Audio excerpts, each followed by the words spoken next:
So after a quick trip to the grinder, we have our axe head all cleaned up. I did leave a little bit of forge marks in there just for when I heat treat it because it's going to darken it. But this is our war axe head shape. We've got a Appleseed style blade here.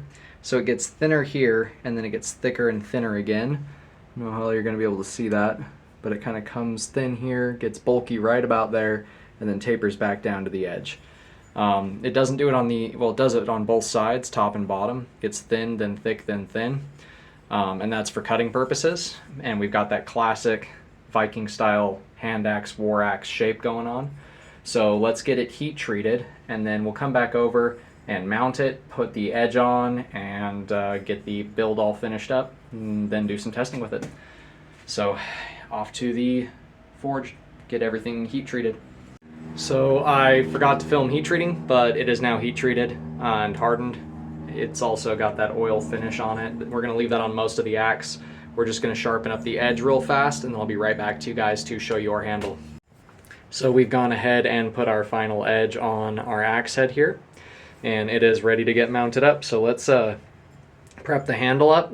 We've got a old ash handle that is a leftover from a really long piece of blacksmithing equipment that I got from a friend.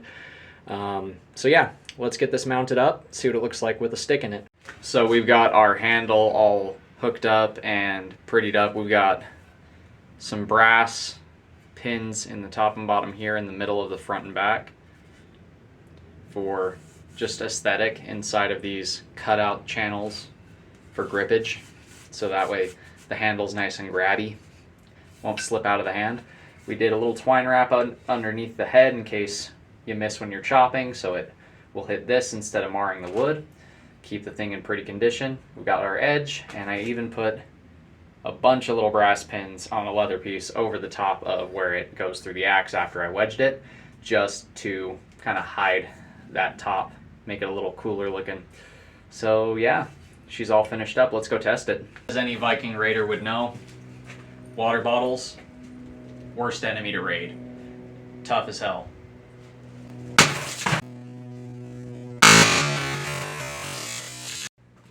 Well, that cut almost in half.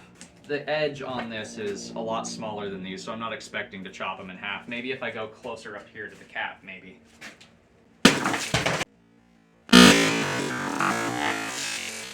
Well, this guy's about the same size as our axe, so let's see how this does.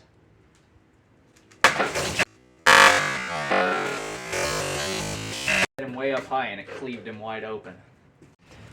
So Vikings axes were also used for survival, boat building, all that jazz. So let's see what happens when we cleave some wood with it.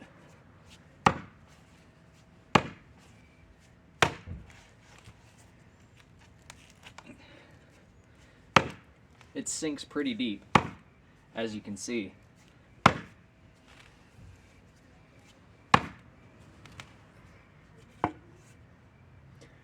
That's pretty nice to watch, actually. Can we split wood with it? Let's find out.